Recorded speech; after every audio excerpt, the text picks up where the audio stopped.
Hello and welcome to my channel CBSE simplified. मैं हूं अनुपम मिश्रा। आज काफ़ी दिनों के बाद मैं आपके लिए एक वीडियो लेकर आया हूं और इस वीडियो में आज हम बेसिकली एक पोएम के बारे में बात करेंगे। पोएम का नाम है, टाइटल है Lord Ullin's daughter. Lord Ullin's daughter ये क्लास 9th इंग्लिश कम्युनिकेटिव का जो इंग्लिश लिटरेचर का बुक है, सीबीएसई के बोर्ड के स्कूल में ये पढ़ाई जाती है बुक ये, और एनसीईआरटी के द्वारा ये बुक लिखी हुई है।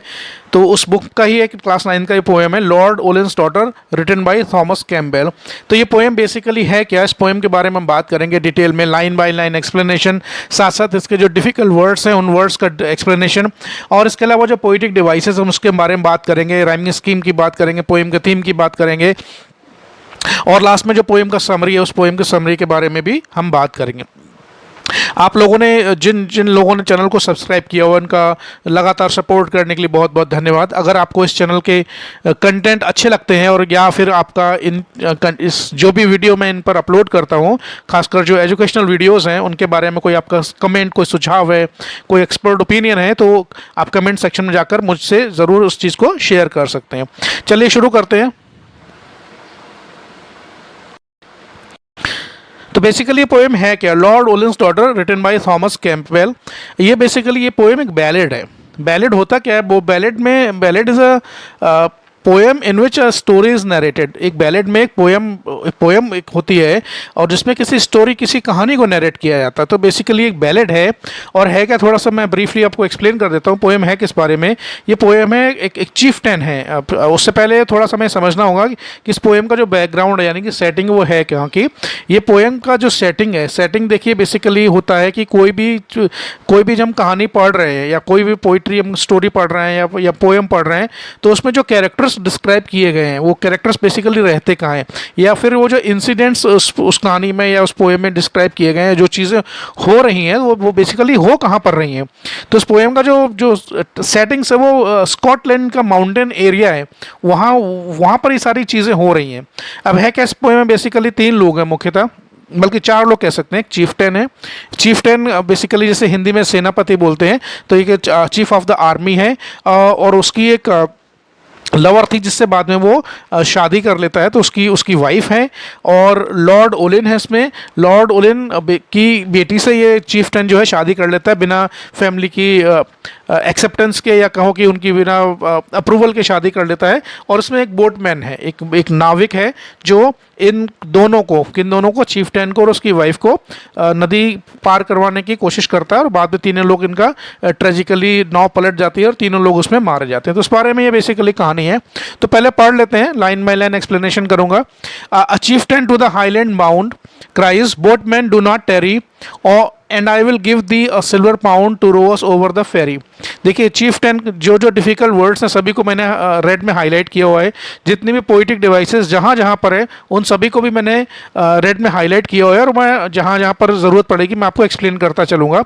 तो बेसिकली है क्या, चीफ्टेन है, और चीफ्टेन कहाँ की बात है, to the highland bound. Highland is the mountain area of Scotland. Scotland का जो माउंटेन एरिया है वहाँ की बात है। तो वह चीफ्टेन है और उसके साथ उसकी एक लड़की है। वो लड़की बेसिकली उसकी वाइफ है जिसने उसने शादी कर ली है, और वो लड़की है किसकी, वो लॉर्ड ओलिन की बेटी है, जिसके विदाउट फैमिली कंसेंट उन्होंने उससे शादी कर ली थी। फादर को ये बात बिल्कुल भी पसंद नहीं आई। ये उनके कह सकते हैं कि उनके रुतबे के अगेंस्ट थी, ये सब बातें उनके स्टेटस के खिलाफ थी। तो वो काफ़ी नाराज़ हो जाते हैं और इन दोनों को पकड़ने के लिए वो खुद घुड़सवार सेना को लेकर इनका पीछा करते हैं।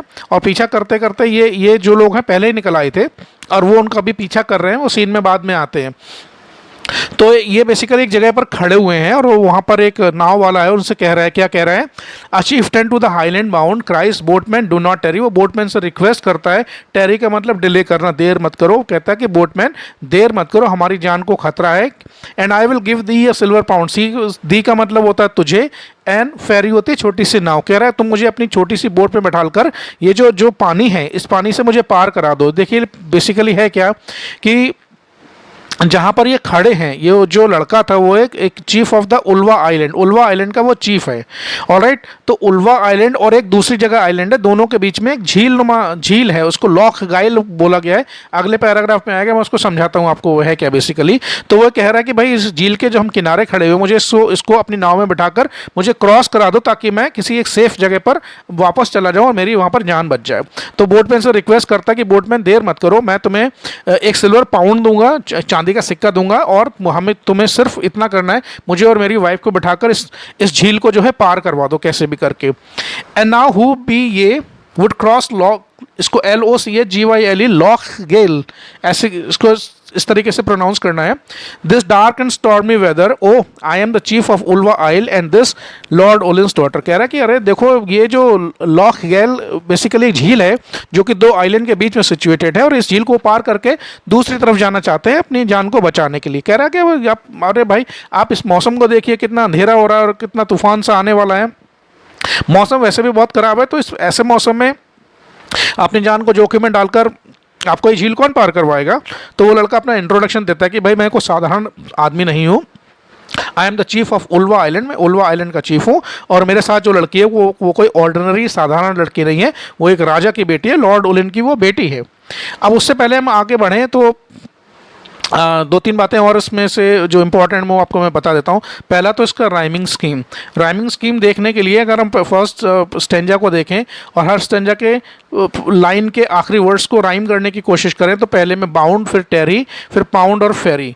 तो बाउंड और टेरी, पाउंड और फेरी, ये ए बी करके राइमिंग स्कीम आती है, और ऐसे करके सभी जितने भी स्टेंजा है उसमें ए बी करके राइमिंग स्कीम आती है। तो कह रहा है कि भाई आप मौसम देखिए, मौसम कितना ख़राब हो रहा है, और ऐसे में अपनी जान को जोखिम में डालकर इस लॉक गाइल जो झील है उसको पार आपको कौन करवाएगा। And fast before her father's man 3 days we have fled together, for should he find us in the glen my blood would stay in the heather। कह रहा था थोड़ा सा आप जल्दी करो, क्योंकि हम लोगों को यहाँ से वहाँ से भागे हुए, जहाँ से ये भागे थे उस लड़की को लेकर भागा था। कह रहा हम 3 दिन से लगातार भाग रहे हैं, ऑलराइट, और उसके फादर के जो सैनिक हैं वो हमारा पीछा कर रहे हैं, हमें ढूंढ रहे हैं, तो हमारी जान वैसे भी बड़ा मुश्किल में है। क्यों? For he should find us in the Glenn होता है नैरो वैली, घाट माउंटेन की जो घाटियाँ हैं उनमें, या कहीं भी उनके आदमियों ने अगर हमें ढूंढ लिया, my blood would stay in the heather होते हैं बेसिकली वुडी प्लांट होता है जिसमें वायलेट कलर के फ्लावर्स आते हैं। तो वो जो घाटी है बेसिकली फूलों से भरी हुई है, और फूल कैसे वो पिंक और वायलेट कलर के फ्लावर आते हैं, झाड़ी नुमा पेड़, छोटे छोटे पौधे होते हैं। तो कह रहा है कि अगर उनके आदमियों ने मुझे पकड़ लिया तो वो निश्चित रूप से मुझे जिंदा नहीं छोड़ेंगे, they will kill me instantly, they will murder me, और मेरे उस ब्लड से पूरी की पूरी जो घाटी है वो मेरे खून से लाल हो जाएगी।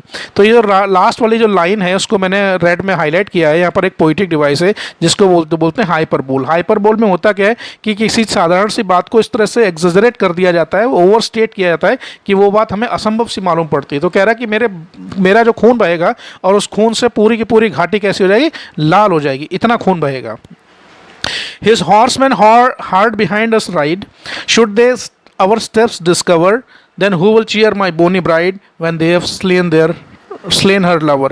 कह रहा है कि हिज हॉर्समैन, किसके हॉर्समैन? लॉर्ड ओलिन के जो घोड़सवार सेना है वो हमारा पीछा कर रही है, पूरी अपनी ताकत लगा के, पूरी शक्ति और जितना भी उनके पास सामर्थ्य है वो हमारा लगातार पीछा कर रहे हैं। His horseman hard behind us, देखिए इसमें एच साउंड का रिपीटिशन हो रहा है, एच एक कॉन्सोनेंट है, तो इसमें एक पोइटिक डिवाइस है। तो फर्स्ट लाइन में एलिट्रेशन बेसिकली होता है कि alliteration is the repetition of a consonant sound, कम से कम 2 या 2 से ज़्यादा, उससे ज़्यादा बार, तो उसको हम बोलते हैं एलिट्रेशन। कह रहा है कि उनके घुड़सवार सेना हमारा लगातार पीछा कर रही है, और वो अगर उन्होंने हमें ढूंढ लिया, should they our steps discover, देखिए इसमें भी एक पोइटिक डिवाइस है। वैसे कि देखा जाए चारों लाइन में एक पोइटिक डिवाइस है।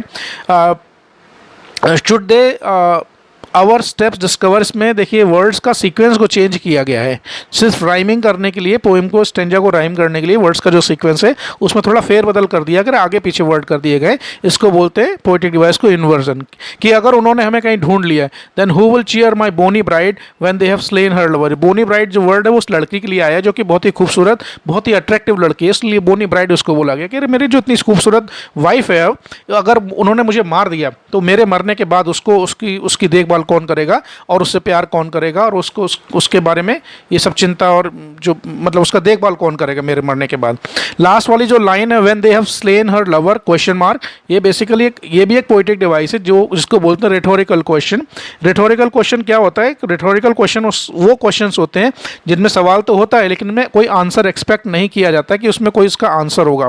तो यहाँ पर कह रहा है कि भाई मेरे मरने के बाद मेरी वाइफ का देखभाल कौन करेगा, तो वो उससे प्रश्न नहीं पूछ रहा है, वो बेसिकली एक स्टेटमेंट है जो कि क्वेश्चन की फॉर्म में रखा गया है, तो इसको हम बोलते हैं rhetorical question. Outspoke the hardy Highland White, I will go, my chief, I am ready.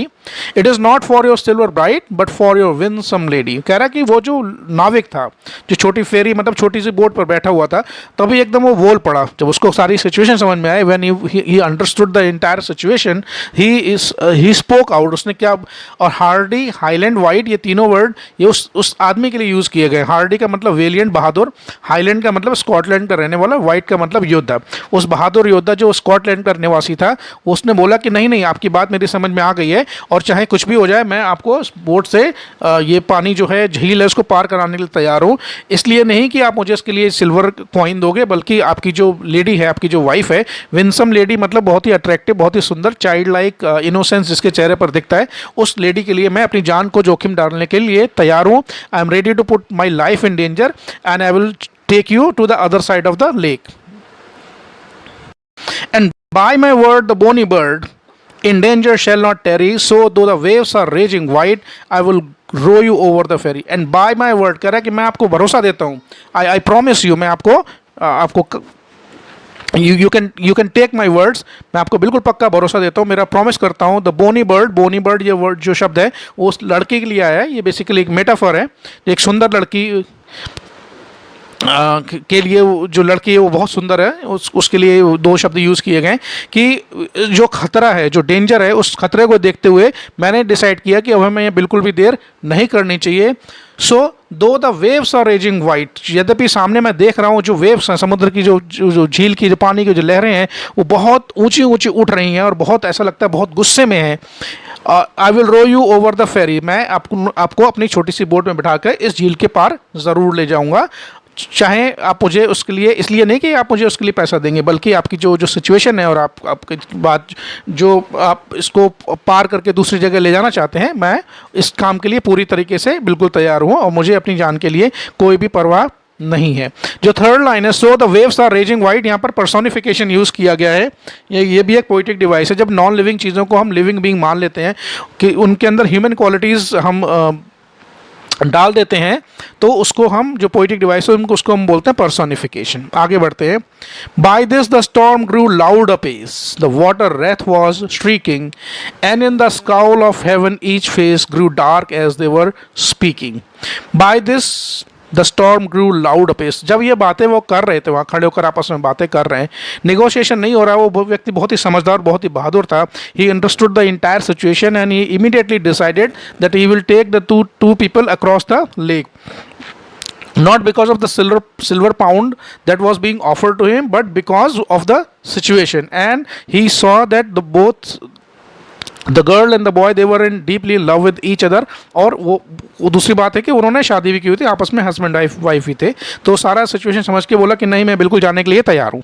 जब ये बातें कर रहे थे तो स्टॉर्म, जो समुद्र का जो वहाँ तूफान था, तूफान एकदम से तेज हवाएं चलने लग गई, उसमें पानी में काफ़ी बड़ी बड़ी लहरें उठने लग गई। The water wraith was streaking, ऐसा लग रहा था कि रेथ होता है WRAITH, रेथ होता है स्पिरिट, भूत या आत्मा, प्रेत या कुछ भी कह सकते हैं। तो पानी की लहरें वो इतना ऊंची उठ रही थी जैसे लगता था कि कोई डिमोन है या कोई समुद्री राक्षस जो पानी से बाहर निकल रहा है।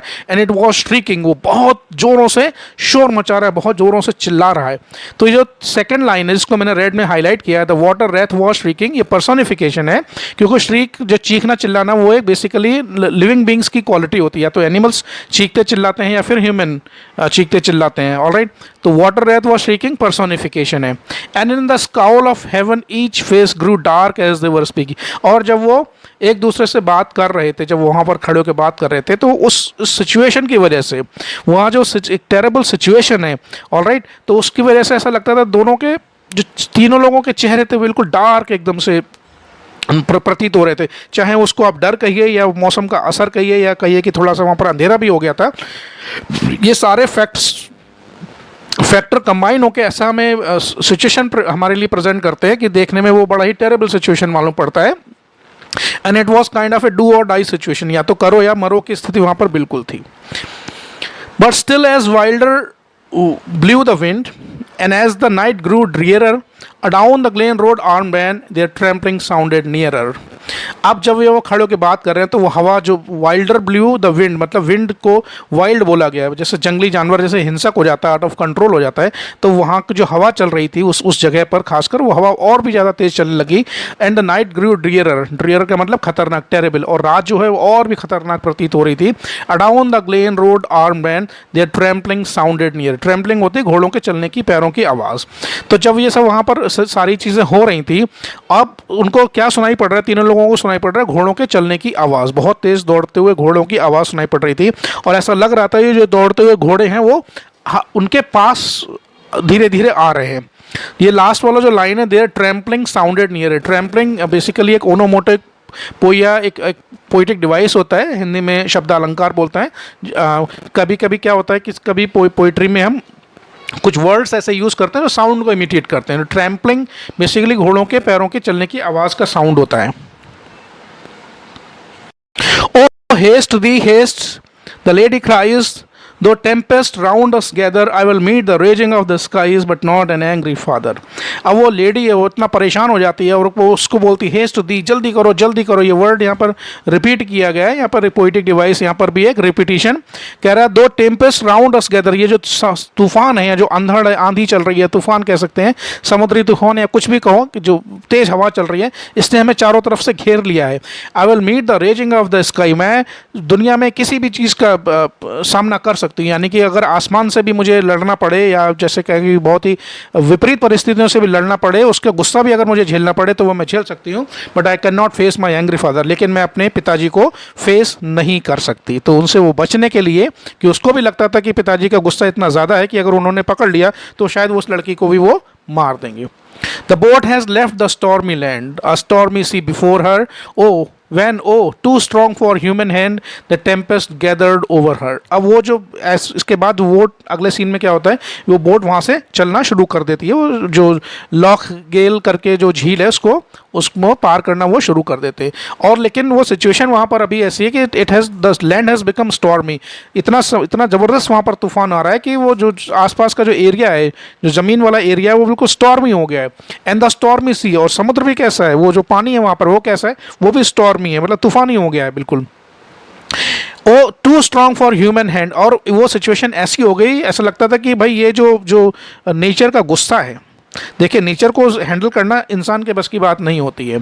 ऑलराइट, तो इसमें बोला गया कि वो जहाँ सिचुएशन ऐसी थी कि it was too strong for human hand, कि ये साधारण मनुष्य की बात नहीं थी, बस की बात नहीं थी कि वो उस तरीके के माहौल को वहाँ पर, या उस तरीके का जो एटमॉस्फेयर हो चुका था या क्लाइमेट ज़बरदस्त चेंज हो चुका था, उसको हैंडल करना किसी के बस की वहाँ पर बात नहीं थी। And the Tempest gathered over हर, और टेम्पेस्ट को कहते हैं तूफान या आंधी को, और उस आंधी तूफान ने उन लोगों को चारों तरफ से घेर लिया था।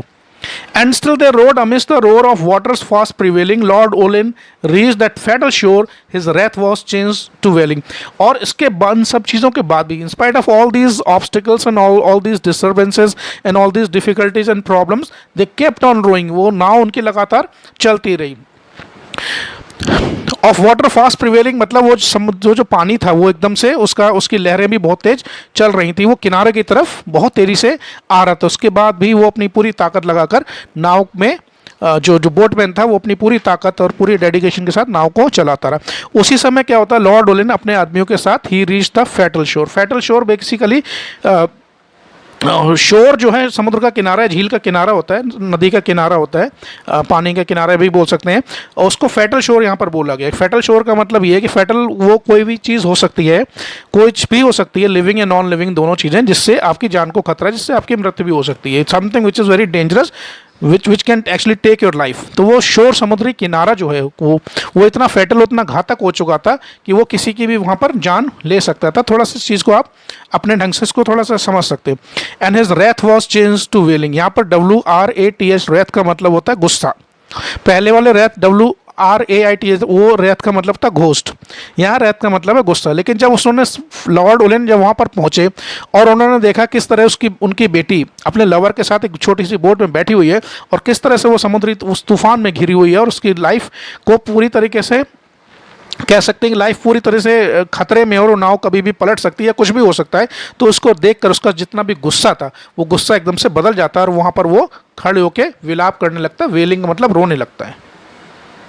For sore dismayed through storm and shade, his child he did discover, one lovely hand she stretched for aid, and one was round her lover। अब जो उसका डिसअपॉइंटमेंट था, जो उसकी निराशा थी, उस सिचुएशन में, उस खतरनाक सिचुएशन में जहाँ पर तूफान एकदम से आया हुआ है और शेड और अंधेरा भी काफ़ी ज़्यादा है और उसके में बीच में जो वो देखता है, सीन देखता है, सिचुएशन देखता है, ही वॉज वेरी शॉक्ड। बड़े पहले बहुत गुस्से में था, अब उसका सारा गुस्सा इवेपोरेट हो गया, सारा गुस्सा खत्म हो गया जब उसने देखा कि उसकी प्रिय बेटी, सबसे लाडली बेटी कि ज़िंदगी जो है बिल्कुल खतरे में और वो कभी भी उसके साथ कुछ भी हो सकता है। जब उसने ये पाया कि मेरी बेटी वहाँ पर समुद्री तूफान में फंसी हुई है और वो दूर से खड़ा होकर देख रहा है कि उसकी बेटी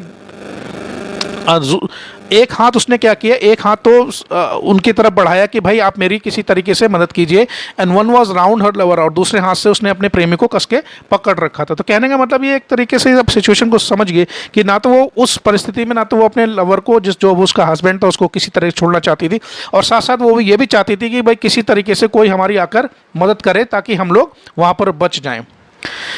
Come back, he cried in grief across the stormy water, and I will forgive your Highland chief, oh my daughter, oh my daughter। अब इसमें कम बैक को ही कौन है यहाँ पर? ही लॉर्ड ओलिन है। लॉर्ड ओलिन देखा बड़े ही दुख, बहुत ही निराश है, बहुत ही परेशान है। वो दूर से चिल्लाकर जोर से बोलते हैं कि कम बैक, वापस आ जाओ, वापस आ जाओ।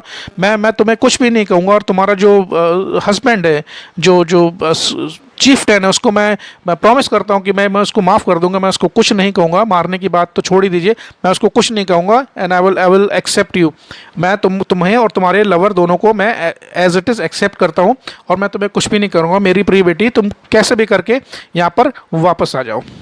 It was vain. The loud waves lashed the shore, return or aid preventing. The water wild went over his child, and he was left lamenting. It was vain. ये सब कहना व्यर्थ था। The loud waves lashed the shore. वो उसका चीखना, चिल्लाना, शोर मचाना, मदद के लिए ऑफर करना, और जितने भी उसने खड़े होकर प्रॉमिस किए। देखिए ऐसे थोड़ा आप इनको इस सिचुएशन को आप समझिए, थोड़ा इमेजिन करने की कोशिश कीजिए कि अगर आपके साथ ये सिचुएशन हो या आप खुद इस सिचुएशन में हो तो आपका उसका रिएक्शन क्या होगा, आपका स्टेट ऑफ माइंड कैसा होगा। ऑलराइट, तो उन सब चीज़ों को समझिए थोड़ा सा। तो उसी समय क्या होता है कि जो तेज हवाएं चल रही थी और बहुत तेजी से पानी जो किनारे की तरफ आ रहा था, वेव्स बहुत ऊंची ऊंची उठ रही थी, उन्होंने नाव को क्या किया, एकदम से पलट दिया। रिटर्न और एड प्रिवेंटिंग, और उस सिचुएशन की वजह से ना तो कोई वहां पर जा सकता था बचाने के लिए, और ना ही वो नाव इस स्थिति में थी कि वो अब किनारे पर वापस आ सकती थी। The water wild went over his child, ये देखिए एलिट्रेशन है, WWW साउंड का रिपीटेशन है, इसलिए मैंने इसको रेड में हाईलाइट किया है। और एकदम से क्या होता है, नाव पलट जाती है और पानी में डूब जाती है, और डूबने के बाद वो तीनों लोग जो नाव में सवार होते हैं, चीफटेन, लॉर्ड ओलिन की बेटी और वो जो बोटमैन था, तीनों की वहाँ पर डूबने से मौत हो जाती है।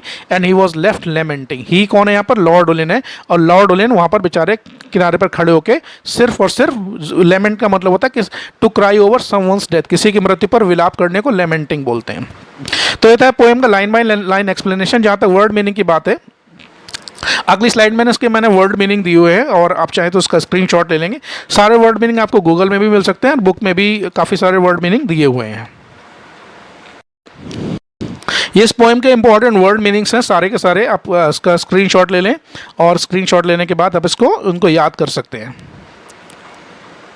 थोड़ा सा समरी इसका जल्दी से पढ़ लेते हैं। Lord Ullin's daughter is the ballad which tells the tragic story of the daughter of Lord Ullin and her lover who die in a very sorrowful death when chased by her father and his men। Lord Olin daughter, जो मैंने जैसा कि बताया, एक ballad है जिसमें एक Lord Olin की बेटी है और उसका एक लवर है, और वो किस तरीके से बड़ा ही कठिन परिस्थितियों में दोनों की डूबकर मृत्यु हो जाती है। कब हो जाती है, जब वो शादी करके वहाँ से भाग रहे होते हैं अपनी जान को बचाने के लिए, क्योंकि लॉर्ड ओलिन थे, उनकी शादी से बहुत ही ज़्यादा नाराज़ थे और वो अपने सैनिकों को लेकर उनको ढूंढने निकलते हैं, उनका पीछा करते हैं। तो उनसे बचते हुए ये कहाँ पर आते हैं, ये लॉक गैल करके जो झील है उसके किनारे पर आते हैं। बोटमैन से प्रार्थना करते हैं उनको जल्दी से जल्दी दूसरी तरफ ले जाएं, दूसरे आइलैंड की तरफ ले जाएं ताकि इनकी जान बच जाए। The poem begins with a daughter and her lover, the Scottish chieftain, arriving at the banks of Loch Gael with the intention of eloping to a safer place। जैसा कि मैंने बताया कि जब पोएम की शुरुआत में हम देखते हैं कि वो लॉर्ड ओलिन की बेटी है और उसका लवर जो कि स्कॉटलैंड का एक चीफटेन है, वो लॉक गाइल करके जो झील है उसके किनारे पर खड़े हैं और वो क्या चाहते हैं, वो उस झील के दूसरी साइड में जाना चाहते हैं ताकि उनके वो बच जाए वहाँ से। The lover offers the boatman a silver pound to cross them to safety, और वो बोटमैन को एक सिल्वर पाउंड देने की पेशकश करता है ताकि वो उसको जल्दी से जल्दी उस झील को पार करवा दे और उनकी जान बच जाए। The weather is stormy and it is very dangerous to cross the Loch Gyle in such a state. अब चूंकि सिचुएशन ऐसी है कि वो जो जगह है वहाँ पर वो तूफान, इतना ज़्यादा तूफान आया हुआ है, बड़ी खतरनाक जगह हो गई है और ऐसे मौसम में, इतने ख़राब मौसम में उस झील को पार करना संभव नहीं था, किसी की भी जान जा सकती थी। The lover introduces himself as the chief of Ulva island and that he is running from Lord Ullin's men. He tells the boatman that if lord men's catch him eloping with her daughter, they would immediately slay him। अब Lord वो अपना introduction देता है कि मैं chief of Ulva island हूँ और मैं जिसके साथ खड़ा हूँ वो कोई साधारण लड़की नहीं बल्कि लॉर्ड ओलिन की बेटी है। तो वो कहता है कि भाई अगर इन लोगों ने हमें पकड़ लिया तो वो मुझे बिल्कुल नहीं छोड़ेंगे और वो मुझे तुरंत मार देंगे। The boatman hesitates because agreeing can cost him all of the 3 lives. Boatman थोड़ा सा, हालांकि वो डरता तो नहीं है, वो कि बहुत ही बहादुर व्यक्ति है, लेकिन फिर भी उसको थोड़ा सा डाउट ये है कि अगर उसने ये इसकी बात मान ली, लड़के की बात मान ली और इनको लेकर चला और आगे जाकर कुछ हो गया और नाव पलट गई या कुछ भी हो गया तो तीनों लोगों की जान चली जाएगी। Then the beautiful daughter of Lord Ullin pleads to the boatman and she says that she is ready to face the raging storm but not an angry father. जब वो लड़की ये बात कहती है कि भाई मैं अपने पिताजी का गुस्सा नहीं झेल सकती, मैं दुनिया में इस समुद्री तूफान या दुनिया में किसी भी चीज़ का मुकाबला कर सकती हूँ, अपने पिताजी के गुस्से का सामना नहीं कर सकती, तो वो बोटमैन फिर वो तैयार हो जाता है। Finally the boatman agrees to take them across Loch Gyle. The boat has left the storm when Lord Ullin and his men reach. जब वो बोट वहां से निकल जाती है तो लॉर्ड ओलिन और उनके आदमी उस किनारे पर पहुंच चुके होते हैं। Lord Ullin anger's evaporates at the moment when he sees his darling daughter fighting with nature's fury on the sea. जब वो देखते हैं कि भाई उनकी डॉटर जो है उस नाव में किस तरह से अपनी लाइफ को बचाने के लिए स्ट्रगल कर रही है, तो ये देखकर उनका जो इतना गुस्सा होता है वो गुस्सा का सारा इवेपोरेट हो जाता है। यानी कि नेचर के गुस्से के आगे इंसान का गुस्सा कुछ भी नहीं होता। इस बात से हमें यही सीख मिलती है। His heart melts and he cries out to her to return and that he would accept her lover. वो उनसे प्रार्थना करता है कि भाई आप कुछ भी करके कैसे भी करके वापस आ जाओ, वो उसके लवर को पूरी तरीके से माफ़ कर देगा, उनकी शादी को अप्रूव कर देगा। But it is too late and before the lord could do anything the little boat capsizes and 3 of them are drawn in the turbulent waters of Loch Gyle. इससे पहले कि कुछ वो कर पाते, वहाँ पर किसी तरह की मदद पहुँचा पाते या फिर वो नाव उनकी वापस आ पाती, बहुत देर ऑलरेडी हो चुकी थी।